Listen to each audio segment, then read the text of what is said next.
Good afternoon, and welcome to the MTI Student Association, MTI SA for short, Capstone Experience Panel.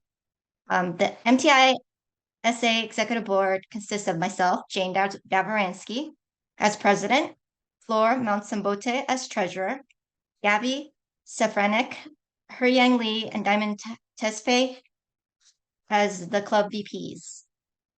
The team has pulled together this event to help current and future students with their questions about the Capstone experience. And without further ado, I'd like to introduce our panelists and our moderators today. Our first panelist is Eileen Sue. She's a dedicated flamenco dancer and has practiced flamenco and ballroom dancing for many, many years. Embracing the mantra of practicing over procrastination, she brings this philosophy to her role as senior manager in the Office of Strategic Innovation at LA Metro. Eileen oversees agency-wide strategic planning, LA's congestion pricing study, and the 2028 Olympic Games. She's responsible for transportation planning for that event. Her capstone focused on civic engagement for developing slow streets and emergency pandemic street safety program, exploring disruption as an opportunity for innovation and piloting new methods and programs. So, Eileen, can you just say hello real quick so folks can see you? Hi, everyone. Nice to be here. Great, welcome. Wonderful. So next on our panel is Tim Lesniak, who is Chief Safety Officer of the Massachusetts Bay Transportation Authority. He lives just over an hour outside of the city of Boston on 15 acres of land. In Boston, Timothy manages the 5th busiest rail system in the U.S. and delved into railroad worker protection for his capstone. His paper reviewed fatality patterns among roadway workers since the enactment of Regulation 49 CFR 214 in 1997, seeking ways to reduce or eliminate fatalities surrounding those working on railroad tracks. So can we give a warm welcome to Tim? Good afternoon. Great. So next up we have next up we have Roberto Ayala, Chief Admin Analyst of LA Metro. And he's a newly converted pickleball enthusiast.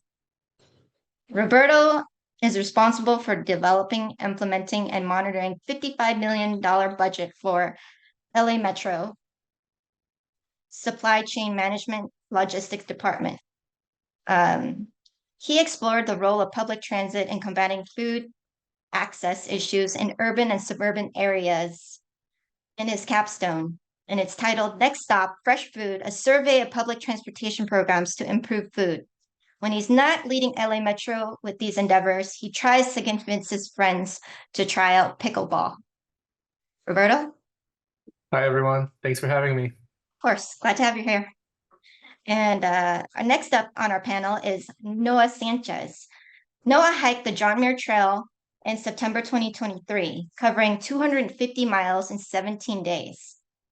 Noah is a research data specialist in planning and model programs at Caltrans Office of Data Management and GIS branch. His capstone report focused on California's open data policy and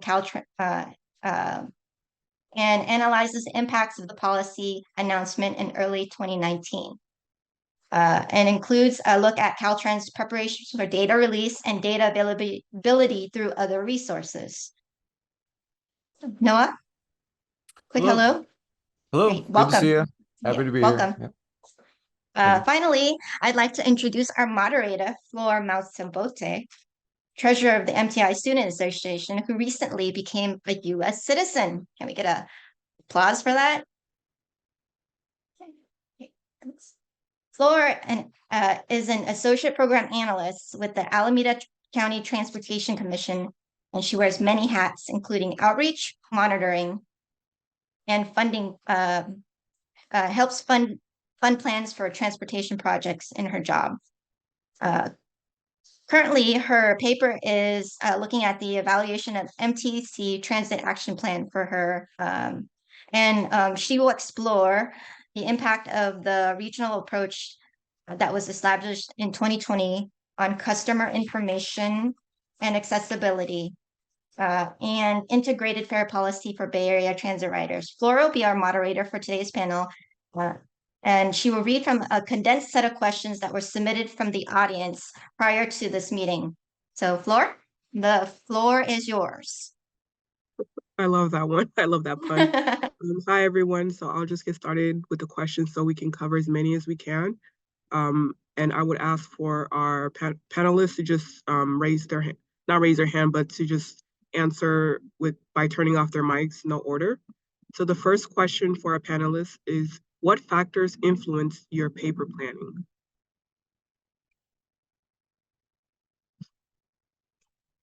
I'll just pick one. Eileen, if you could start with a question. Sure, Flor. The planning of the paper was really, I didn't really have to plan that much because the entire first semester was just about the evaluation question. And when it came time to actually writing the paper, the way I approached it was, as I was conducting research and finding results, I would just write. It was almost like a daily journal. What I was finding, what was interesting, what was not working, so that at a certain period, I could edit it down and condense it and focus it and then proceed. For me, the idea of writing an entire paper all at once was just scary. And this approach helped me to bite it off in increments. And it also gave me something to anchor all of the research to. The act of writing helped me remember that ultimately this has to actually be a paper.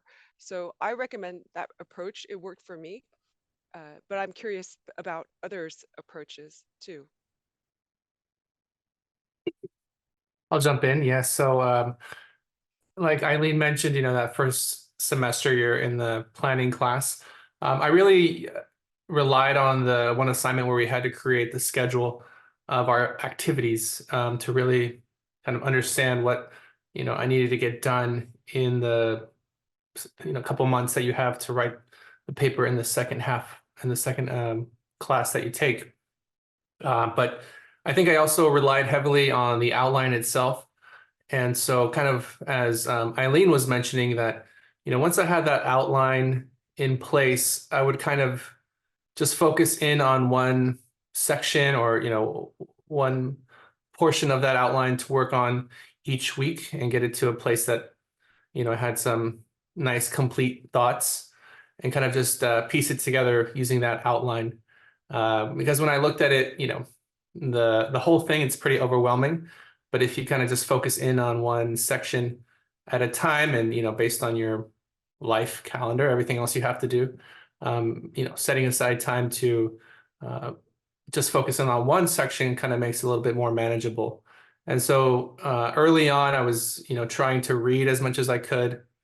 And I think you might get into this later, Flora, but just talking about, organizing your research content, that was the first part. And then trying to apply what I learned and summarizing it as much as possible. And for me personally, I kind of have a tendency to, try to craft the perfect sentence on the very first attempt. But during this process, I tried to really just write more fluidly and then have time set aside at the end to come back and edit to really, clean things up. So just kind of giving myself that flexibility to put my thoughts down and kind of organize myself on paper and then going back later to really refine it. So that's kind of how I approached it, relying on the outline, relying on the schedule that you have to create, and then just focusing in on one section at a time. And then at the end of it, I was surprised, like, oh, it kind of all came together. Always have a notebook, whether it's in your bag, in your car, next to your bedside table. You'd be surprised what ideas come out at 3 o'clock in the morning that if you don't jot them down quickly, then you might not remember them at 7 o'clock or 8 o'clock in the morning. So always jot something down, regardless of how insignificant you may think it is. I'll also say sticky notes are your friend, because you can move this information around and kind of play how you're gonna put it together. I know you all had to put together your game plan for your paper. Don't be afraid if you're deviating a little bit, if you're not quite, one part's taking a little longer. If you get something that's taking a little shorter, don't just say, oh boy, we dodged a bullet there, and take a break. Move on to the next section and get ahead, because there's going to be a point where you're going to fall a little behind, and you don't want to end up falling way behind. Yeah, I would, echo a lot of that, and just really, although I'm not a huge journaler in general, I did do that. Tim, I always had a little journal about, and I would sometimes I'd be brainstorming in there. Sometimes I'd just be writing about the process, or I'd be talking about what I need to do next. So, I mean, definitely, yeah, planning out, breaking it out into, manageable tasks, and then working toward, small goals is a big part of the process overall, and just consistently hitting it, for 60 minutes a day, 90 minutes a day, whatever you can carve out time for. So.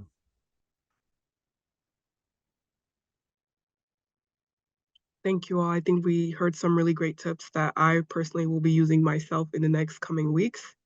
The next question was, what was the most significant challenge in your capstone project?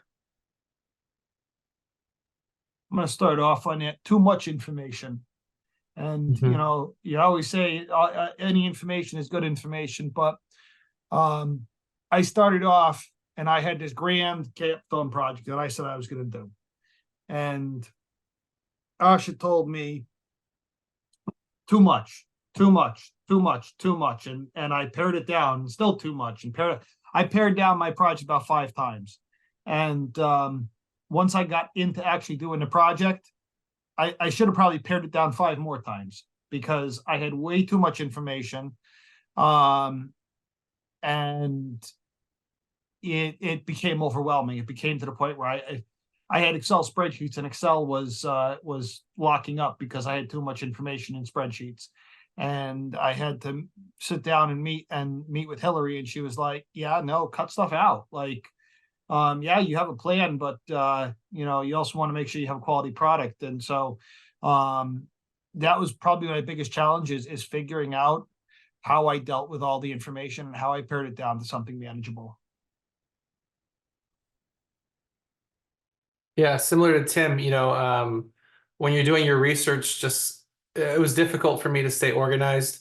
Maybe I would read something and I would kind of put a bookmark on it. And then, a week later, you're like, oh, where's that thing that I read? And then you're trying to sift through your bookmarks. So, just come up with a system to keep track of what you need to read, or, what you've identified in your research. And then secondly, my project was a qualitative analysis. So I had scheduled calls with various transportation managers across the country. And then, just keeping tabs on, who you've reached out to, and trying to schedule time to meet with those people. Being persistent is important. And then also, following up with if anything changes with them. So yeah, just a matter of managing your time as well. So it's all about organization. Those were the biggest challenges, I thought.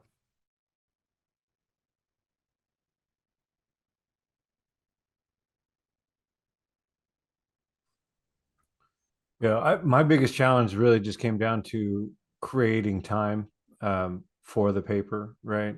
I was just going through a lot of personal hurdles outside of school that just that made it difficult. And so knowing that there was a lot that needed to be done, I would have to be, and there really wasn't much time, right? So I'd have to kind of create that time, and sort of whether you wanted to or not, kind of go after it and start working toward a goal. And I had lots of things I could do. So depending on what was going on at the time, it sort of could help dictate what I needed to cover. But really, for me, it was a lot of stuff balancing my real life and just making sure that I was making time for the paper, right? So. I'll follow Noah.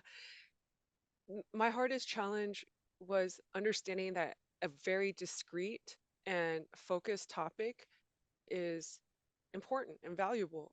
I think that having taken all of the courses in the MSTM program up to that point, each of the courses covered breadth, like regulations and policies and transportation across the United States. And there was this feeling within myself that I needed breadth in order for this to be important. It's similar to what Tim was talking about, like too much information. And I think the interesting thing about this capstone is that it's showing you how being focused and going in deep provides value and insight, and that you can scale that. And that I think is really unique among all of the experiences in the MSTM. And you're leading that charge yourself. So that was a mind shift that it took a moment for me to make. Asha met with me really early in the mornings, during lunch at work, whenever was possible for me to for her to give me feedback so that I could make refinements so that we could meet again. And this was a series of like 5 or 6 meetings that were really intense, but she was matching my effort. So the more effort I put into it, the more effort she put into it. And I saw it as a very positive compounding experience. Granted, it took a lot of energy, took a lot of time, but I think that the Capstone project is a unique learning and growth experience that if you invest in that energy, you will get a lot of ROI. I definitely agree with you, Eileen. And you and Tim, I think going back to what you guys are talking about, having too much information, I think that's something a lot of students experience as they first come up with their evaluation questions. So could you guys talk a little bit about how you were able to condense your evaluation questions? And Eileen, like you talked about, making a more discrete topic that you find valuable. Could you guys talk about that process? So I didn't exactly condense my evaluation question. My evaluation question was crafted in a way where I was able to compress the data that I was looking at without changing my evaluation question. My evaluation question was just simply looking at the safety of roadway workers has evolved over the years. So because I had such an open-ended evaluation question, I kind of could do what I wanted with it. What I had to change was my internal plan, where I said internally, in order to answer that evaluation question, I was going to do this, and this, and all the different things. And mainly I just looked at, okay, what did I have really good information on? And what was a little more difficult, and frankly, what mattered, what I felt mattered the most, where I wanted to focus it. So, I had one of the scenarios that I was looking at was type of track, whether it was tangent track, whether it was curved track, was it single track territory, multi-track territory. While that could be important, as I was looking into it, I said, yeah, that could be important, but it wasn't important to answer how safety and how work on the tracks has evolved. Looking back now, I could have taken any one aspect of a fatality. What type of territory was it in? What type of railroad was it on? And focused simply on that to review fatalities. Instead, I had gone very large scale.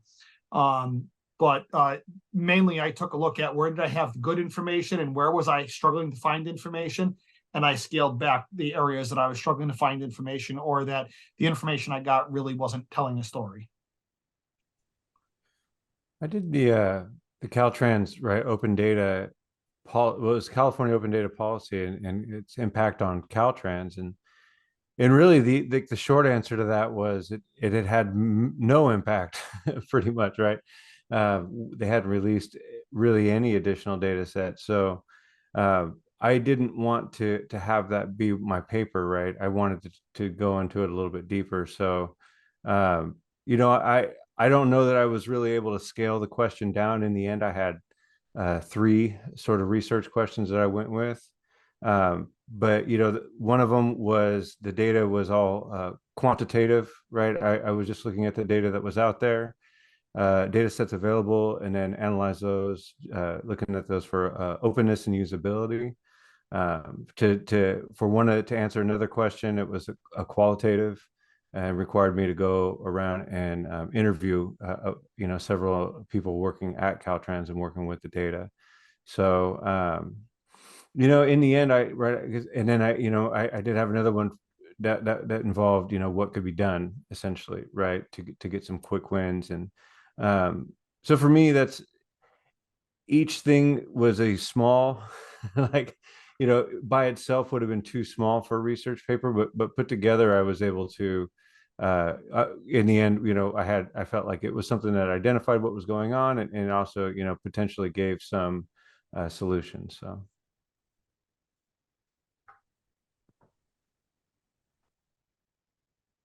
I'll add to this topic of how how did I scale it down? How did I get focus? Uh, Actually, I don't think I could have gotten it without uh, Asha's my advisor's guidance.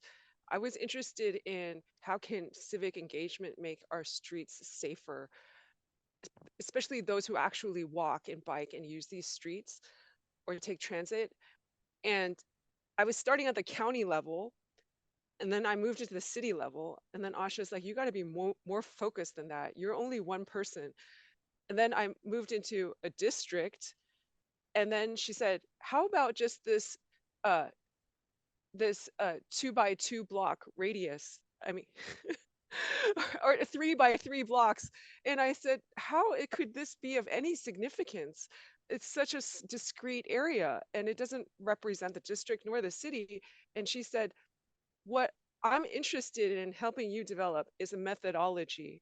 And if that's a very good method, you can present that to the DOT and the DOT can implement it at scale. And I never thought about it that way. And so it was her guidance that helped me see how doing a project in depth and very carefully and smartly, analytically, that it could be useful to a DOT. If I had done something bigger, it wouldn't have been that quality. And I think it would have been a much less compelling case. And in fact, at the conclusion of my capstone, I did present my work to the city's DOT. Yeah, and just to round out this question, I think, Eileen, I remember you talking about your project when I was, you know, in this position writing my project. And I actually tried to start thinking about my topic kind of at a local level. I was talking about how transportation agencies can improve access to food, grocery stores, and things like that. And when I met with Asha, she actually, you know, kind of it was tailored to your topic, and so she said, "Well, why don't you actually look broader scale? Because kind of in my area where I live in Southern California, there weren't that many resources that kind of pertain to what I wanted to learn. So she actually suggested that I look at it kind of on a national scale, like what are people doing across the country in different cities? And so, you know, my project was more qualitative, and so that kind of helped me to get enough information to, you know, tell a story and share my findings. And so I guess in kind of a opposite to what a lot of people have been saying, in my case, my advisor, you know, recommended to zoom out a little bit and kind of see the things happening in different parts of the country. And so, yeah, you know, I think it kind of depends on what your topic is and how much information you're able to find. I think what Tim was saying, you know, if you focus a little bit too narrowly, it's going to be difficult to, you know, write something substantial, or kind of what Noah was saying. You know, maybe you have to kind of combine some questions together. And so that's kind of what I found too. I had to zoom out, and then that gave me, you know, a good topic question to really work with. And And as I was doing my research and kind of learning some things, I kind of adjusted my question a little bit so that I would have enough information to meet the requirements there. So yeah, maybe usually I think you do have to kind of zoom a little bit, but in some cases you might need to zoom out. Thank you guys for all those tips. I'm going to move on a little bit to data collection because we received several questions on that. So one question was, what key data sources did you use and how did you handle limitations or biases with these data? So I used a plethora of data sources.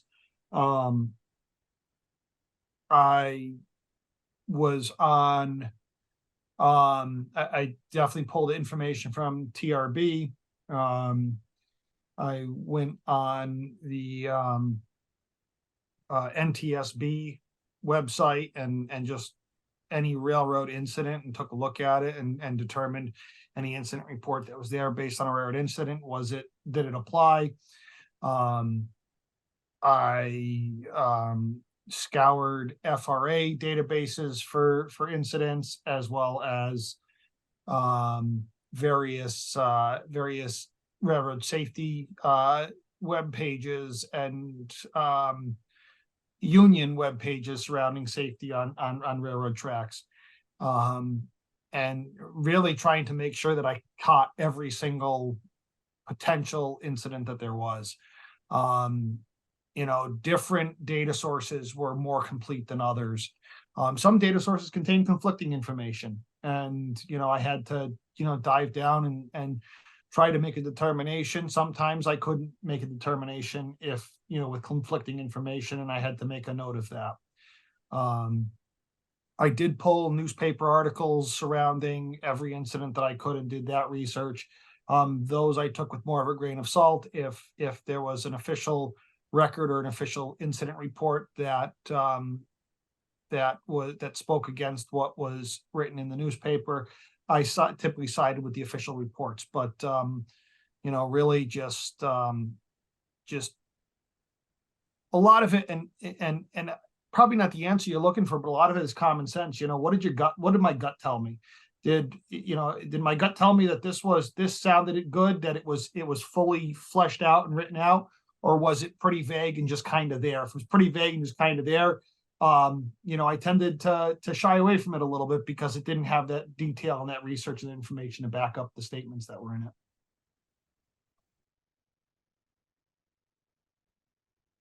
For my project, like I mentioned, it was qualitative. So I completed about 10 or 11 interviews with different program managers at different agencies.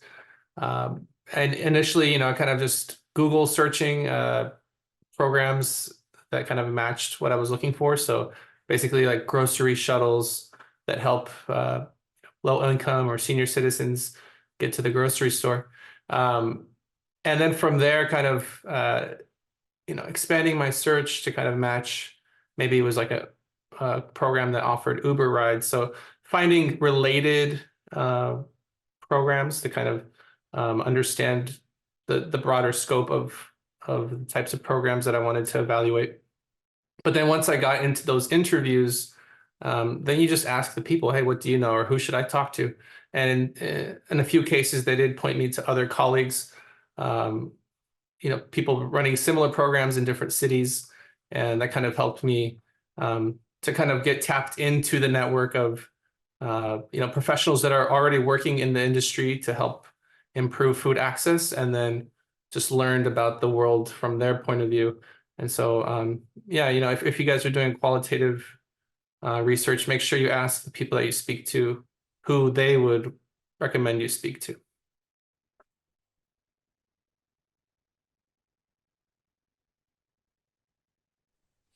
I did, I was looking for open data. So for me, it was just a quick, documenting how I was finding these sites. So, I tried to stay consistent with that. And then I pulled in every site that, I went through every site that had, California Caltrans data on it, right? Just including everything.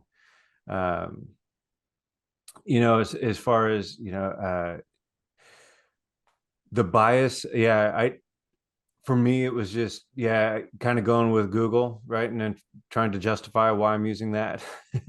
And then just using everything that came in there. When it came time to select the interviews, right? Who I was reaching out to was people I'd worked with in the past. And, you know, as Roberto was saying, just asking, you know, who should I talk to, right? To maybe find someone else who maybe I don't know who's also working on it. And then, yeah, just as far as, you know, I did need to identify usability and openness, right? Or to identify things that may or may not work. That was just all sort of research projects that had happened. I think for me, you know, a lot of that open data was sort of happening internationally, right? It wasn't something that was just happening in the US or in California. So my sources were sort of from all over. And so you know, I cast as broad a net, I think, when trying to pull in data as I could. So.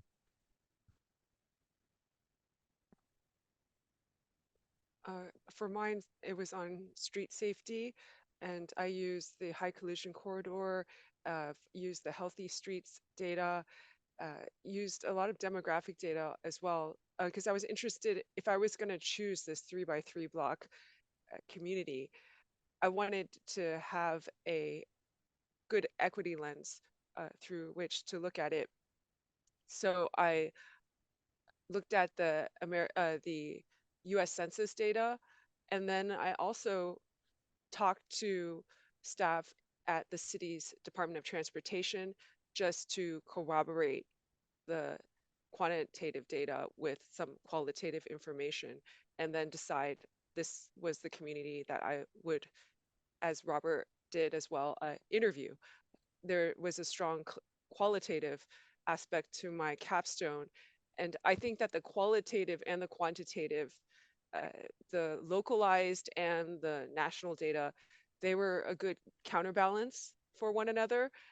And also it helped me better understand what people were talking about. If they were talking about certain situations or intersections that were very dangerous, I would have read it. I would have known what they were talking about. So it helped me to get a better understanding of where they were coming from, so that in the interview I can go for more probing questions and less background information. And sorry, one thing I forgot to mention too, if you guys are, you know, looking at databases for specific research articles, and most of the time, you know, you can get access to them, but if they do require some sort of subscription that SJSU doesn't already give you access to, what worked for me was actually just emailing the authors, and then they will send you a copy of their paper. You know, there's different like services that will, you know, basically manage their paper, but if you just email the authors directly, a lot of times they'll respond with a copy of the research paper for free. To the note that Roberto just brought up, and also it's a good idea to do your bibliography at the same time that you're like writing the bits of your final paper, because by the end you won't remember all of the different sources, whether they're articles or data sources that you used. And it's make your footnotes as you draft. Don't relegate that to the end thinking that you'll remember, because you won't. However, I will say, when you're making your footnotes as you go, make sure that you don't use IBID as part of as you go, because you may have footnote 1, and then footnote 2 is the same as footnote 1. So you just put an IBID there, and then you end up having a new footnote that goes in between 1 and 2, and all of a sudden you're referencing the wrong document. So what I would typically do, yes, I did my footnotes as I went, but I didn't do the full footnote. I put basically a short version of whatever the piece of paper, whatever the paper was that I was referring to. And, you know, I would just a unique identifier. And then once I was done, then I went through and I updated that unique identifier with the proper footnote, so I didn't screw anything up and incorrectly credit something. I personally, and I'm sure everyone had their own method, but I used Word, and Word has its reference tab at the top, and you could put it on your sources there. And if you're moving footnotes around, or you have to change, your citation type, it's really easy to manage those sources. But yeah, I would agree. Tracking that early, don't save that sort of thing to the end, and yeah, if I write down a comment or a note about and I'm gathering that from a reference, I'm going to add in that connection right away. So yeah, it's reference, and yeah, the idea is not lost. Since our panelists started to discuss it a little bit, Roberto and Eileen, could you guys share what method you guys use to organize your bibliography and keep track of the resources or references you guys use?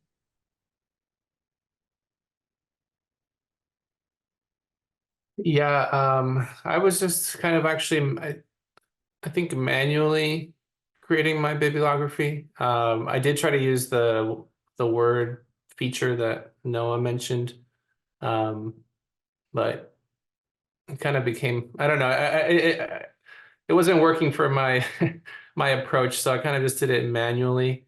And then also I will say, try to make sure you're saving.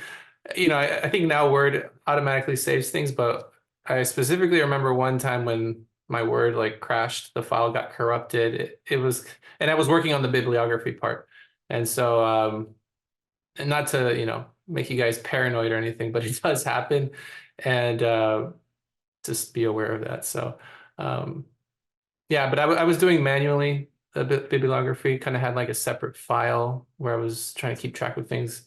But like Eileen mentioned, do it as you go. It'll save you a lot of time in the end.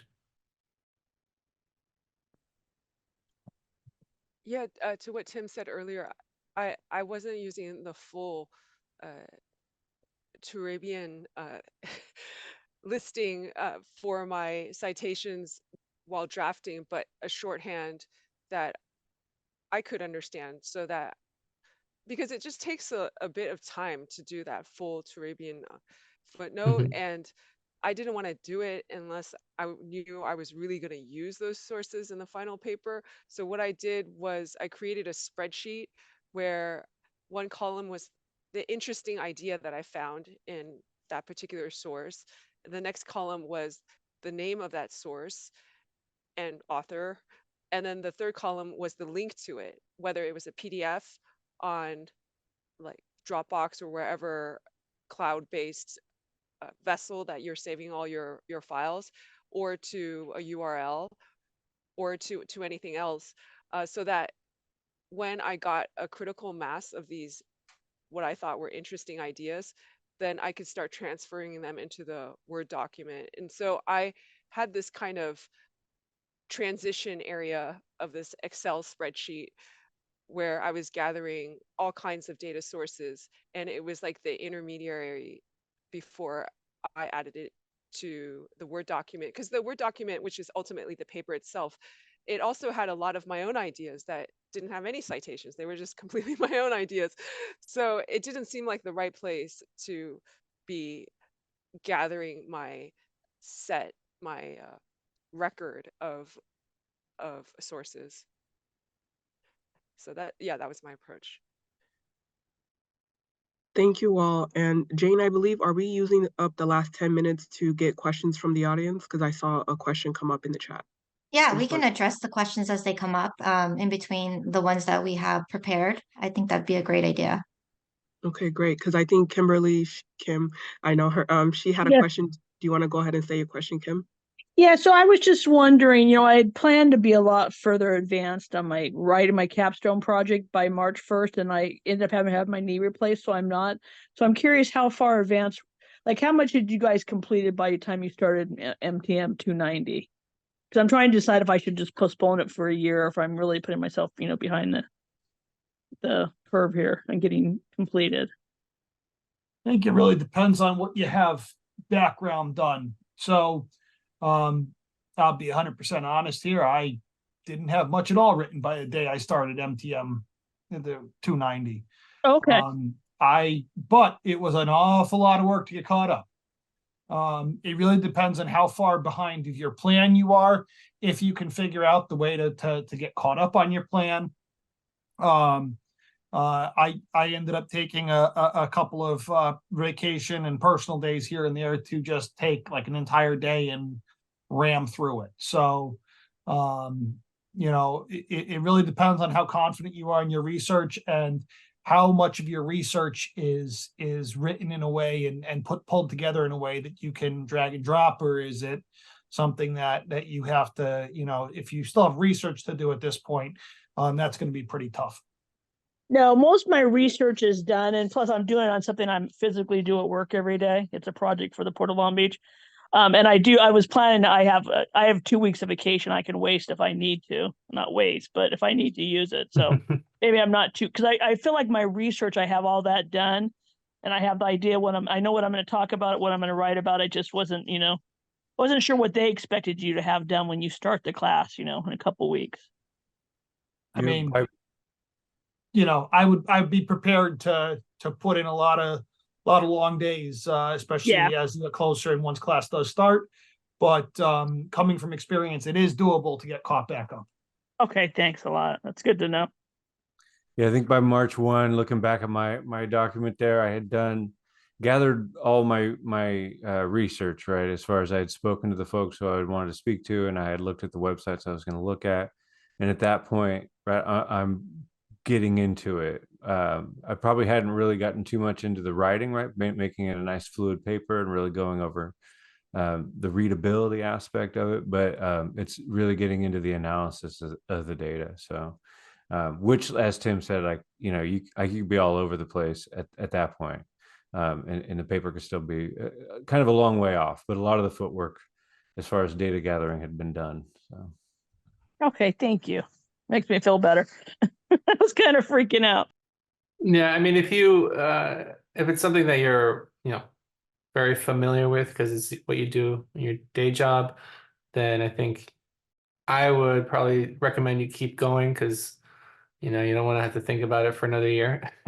But, it depends on your own situation. I think by the start of the second class, my outline was actually pretty detailed. So I ended up using a lot of the text that I had already written in the planning class. I used that text in my final report. So you can actually, recycle a lot of that. And if you have your research organized by March 1st, then, just getting your ideas on paper. But if you think you still have a lot of research to do, then yeah, that would be my only concern. If you have to do a lot of interviews or research still, then that's gonna really make it difficult. I've finished all that. So, part of the problem is, there was 2 advisors and I had the person that, dropped out, and I don't think she prepared the students as very well after talking to the I think what his name is, Johan, but the advisor now that's, going to be reviewing our final project. They were totally, different countries, how they thought things should be done. So I think that anybody who was in the same class I had for 283, I think we are at extreme disadvantage to the class, to the, half the students doing their capstone in 290, because now we've all been added. And we were, the woman, she'd never taught, and she was way off base on what she was telling us to do. And my evaluation plan was basically, I was told it was BS, and she approved it. So it's unfortunate for half of the students in this second class, Yeah, it's difficult. I mean, I remember, I think I was like comparing, I had met with some students and kind of sharing what our evaluation plans were like. And like I mentioned, like mine was pretty detailed. Like I spent a lot of time on it, and other people had, completed their evaluation plan, but it didn't have much meat. It was kind of just like still an outline. And so it just kind of depends on how much groundwork you've already done. Yeah. But I would say just keep going. I don't know. You can do it. I was going to say, Kim, if you drop, you forfeit the tuition for this semester, right? Like, No, I can still get my tuition back. What I drop is, obviously I'd have to retake 2A. I would retake 2A3. I'm just trying to, I really don't want to. I just want to finish it. I just Mhm. very frustrated by that the university provided a teacher that was not prepared to teach 283, and then she didn't even finish it off. She taught one semester and then walked away. So, it's very unfortunate. Mm. I mean, I've had discussions with the dean. They know my opinion of it. Mhm. But I think it's put half of us to an extreme disadvantage. well, then the question is not so much about where you should be by March 1st, but what kind of a capstone experience do you want? Like, if it's more important to you to just finish your degree, then I would say stick it out. But if you want to have uh, a different quality and perhaps a better quality capstone experience, then perhaps it would behoove you to wait until next year and Mm. do it again thoroughly. Yeah, and that's why I'm like, I'm actually, like I said, the professor that's teaching at this time. I mean, actually, an hour conversation with him gave me more information than 10 weeks of 283 did. I mean, it was. So I'm thinking I'm going to stay in it, but I'm going to make a decision, obviously before the class starts, so I can get my money back. Mhm. And just what I've done, not necessarily capstone projects, but I have a degree in geology. I've written all kinds of papers and research papers, little different style because it's more scientific. So I'll see somebody else says they're thinking about delaying it too. So I'm not the only person in the same boat. It's just too bad that the school didn't prepare the teacher a little bit better. I'll Mhm. just say, Kimberly, that I seriously considered delaying mine. It was tough to finish, right? But as we've kind of said earlier, if you got all your research done and you have your plan and you have the timeline and you can do it, right? It might be a tough 3-4 months, but you can do it. I'd say do it, but I mean, it is up to you, but Yeah. I'm sure everyone who did their paper, maybe not everyone, but I mean, I felt overwhelmed a good portion of the time, right? And that's where it's I can't look at getting the whole completed paper, right? I just need to know that by the end of this month I'm at this spot, and then make sure that I'm at that spot. And um sometimes you're doing late nights, sometimes you're taking days off to work on your paper, but then you're done. So Well, yeah, and that's what Yeah. I mean. Like I said, I could if I mean, I have 6 weeks vacation, so if I have to take 2 weeks vacation over the next couple of months, I can do it. So Thank you, Kim, for your question. And I just really quickly want to pivot. We talked a little bit about how it could be overwhelming and challenging to get the paper done, in the last class. What is some advice you guys have about staying motivated in order to have a successful paper and just, the last push? What is some advice you guys have for us going into the last class? I personally, I mean, just for writing the paper, I did use the writing center that's through SJSU, and I would just try and get it on paper first, right, and then worry about refining the writing later. Mhm. So because it as you're taking notes, maybe don't even jot like a thought, maybe write out a complete sentence. So when you do put it all into a final paragraph, it might not be the most readable paragraph, but at least you have it. And then once you get your paper done, then you can get into the editing phase. And I'd say that sort of achieving those small goals was what motivated me to kind of keep going. Don't be surprised to see a lot of red ink. That was, I did my capstone and it was up until a couple weeks before it was done that, I was getting papers back that were, 50, 100 comments back on it as I met. And I got very, very discouraged towards the end. But ultimately it made my paper a lot better. And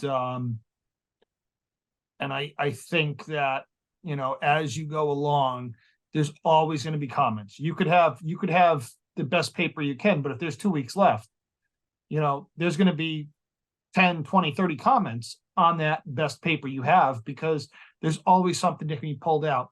Something of, well, wait a minute, what does this mean? Hey, why don't you reformat this? Does this make sense? Those are all things that came up, and it may not be something that is a make or break, but in the end, you want to be able to put the best product forward that you can, as part of your capstone experience. So don't get discouraged. Just take it a day at a time, breathe when you go through that. Know you're going to see a lot of red ink. And frankly, a lot of times that red ink is easier to correct than it seems when you first see it all.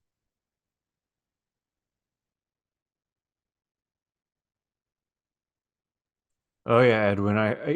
Honestly, when I went to the writing center, one of the first times they read the paper out loud, right? So we got to read the paper together, and like, it's tough.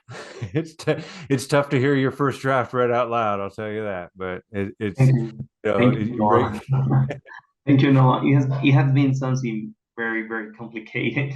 I have been frustrated some of the times because in the first times I didn't have too much comments, but I don't know, like the fourth, fifth time that I have sent my draft paper, so I have had like 50, maybe 60 comments from the advisor.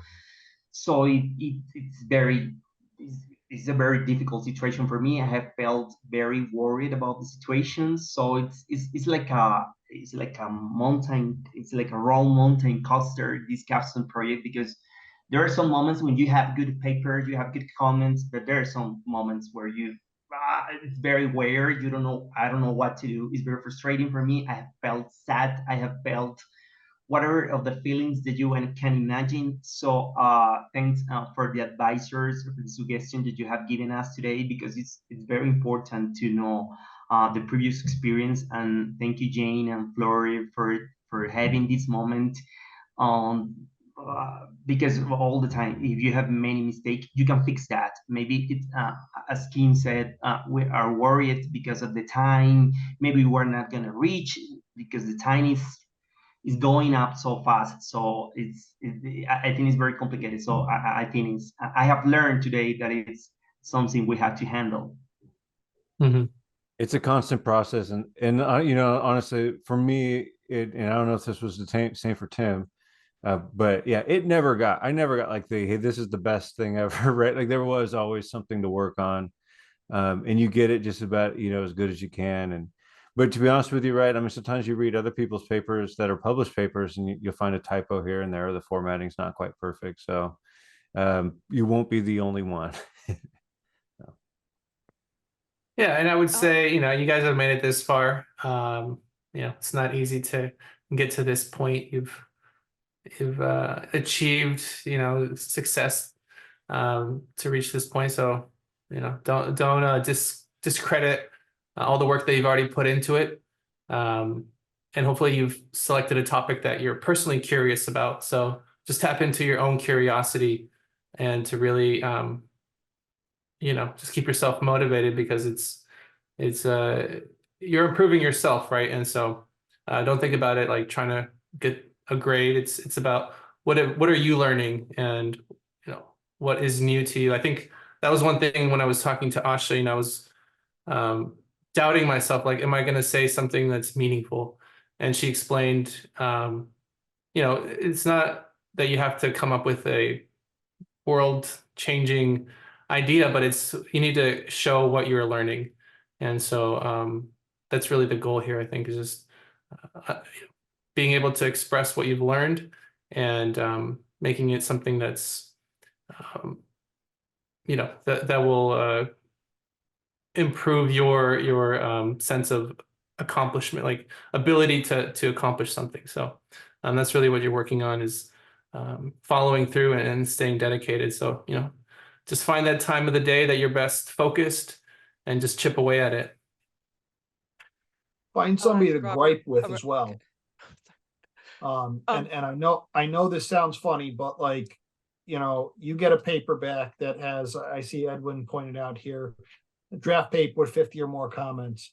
And somebody else in that class may have gotten a draft paper the same, with 30, 40, 50 comments, or hit a different roadblock. Like sometimes it just takes the, calling somebody up, whether on the phone, having a virtual drink with them or a real drink or whatever you want to do, and just have it out, and realize that you're in a similar boat as everybody else, and y'all will get through it. But sometimes you need that assistance, that other people, somebody else to help you get through it. I'd like to add another perspective, which is don't hate your capstone. It's your friend. And to what Roberto was saying earlier, is what you're interested in. And this is a sort of a testament of your tenacity to carry through something that is challenging. The light may not be vivid at the end of the tunnel, but you will get there. And once you do, in the future major challenges at work that you encounter, you'll always have this to refer to. Hey, I made it through that scary, tough capstone. I can do this next project. And the other thing I would say is, if you have counselors or advisors who are your colleagues, who are your classmates, that creates a sort of momentum for you, that they're curious about your work. So having that support group really helps. And lastly, I would say, think big. Like for myself, I was determined to present to the city's Department of Transportation. So this was not just about turning in something. I was going to have to show up in front of a large group of people and present my research. And furthermore, I wanted to present at TRB. And so having those kinds of high goals for yourself, you're not going to turn in something mediocre. You set the bar high for yourself. You're doing it for yourself, but others are counting on you too. And all of that creates a good momentum to help you go through the finish line and celebrate your own success. Thank you guys so much for the discourse on that, and encouraging the rest of us to really push through to the end. I know we are almost at time, and I really want to make sure we get Lale's question. I hope I'm pronouncing your name right, but go ahead and ask your question to the Yes, panel. sure. It's Lale. Thank you so much. Congratulations, you guys, the panel. I want to see if there is a place that we can check your papers. Is it uploaded somewhere, or is it possible to check your papers? Yeah, I think it was on the SJSU site, if I remember correctly. I could provide a URL to. Yeah, if you just- could, I couldn't find any examples of any capstone projects. I looked. How about if I just the put my- panelists send it to me, and then I will send out a link. I'll load it somewhere, and that way you don't get like 30 emails from each individual. I'll consolidate it with the video and send it out to folks. There are a few people who could not attend today, so they will benefit from the supplemental materials. Thanks, Jane. And I want to know if there is a kind of ceremony that you go through to finish the course. Is that done where you talk about what you worked on? Did you guys did that already? Did I miss it? When you invite everyone for your capstone. Oh, yes. Yeah, that you have to conclude the capstone, it's presentation opportunity. So you record, I think it's a 2 or 3 minute video. Well, this is what it was last year. I'm not sure if they'll continue this requirement, but you would record a 2 or 3 minute video summarizing your research. And then they play the videos, and then there's kind of like breakout rooms where people can ask you questions. Yes. Did you already do that? Yeah, you do it before at the end of the semester. So well, I thought before you you already graduate. been done with you are graduated. Not you did not do that yet? I think she's asking if there's a link to see past capstone presentations, and it should be on the website, Well, right, I Jane? wasn't sure if you already did it or not, and if there's a link for that. I appreciate if it's recorded. I just wanted to know if we can attend yet, because I didn't get invitation for your that ceremony. Yeah, it was last year, and I think May or June. And I think those presentations are online. I'll try to find the link, Jane, and I'll send it to you. Thanks, Roberto. Yeah, good luck, guys. You guys can do it. Like I said, you made it this far, you know. Okay, thank you to all the panelists. I'll take it back to Jane for closing. Great. Thank you to Eileen, Tim, Roberto, and Noah for your time today. We really appreciate it. Those of us going through the program right now can definitely benefit from the advice given today. And I will send out a link to the videos to all the folks attending today, and there are a few folks who could not attend. And I'll try to follow up with all the supplemental materials we talked about. And if you have any questions, just email me through the email that was sent on the Zoom video, and I'll try to follow up. And if you have further questions for the panelists, I can send it via email to them and field the questions for you as well. Thanks, Thank you, everyone. Good Thank you. luck. Good Have a luck, good evening, everybody. a good day. Thank you. Yep. Good luck. Thank you, everyone. Yeah. Thank you.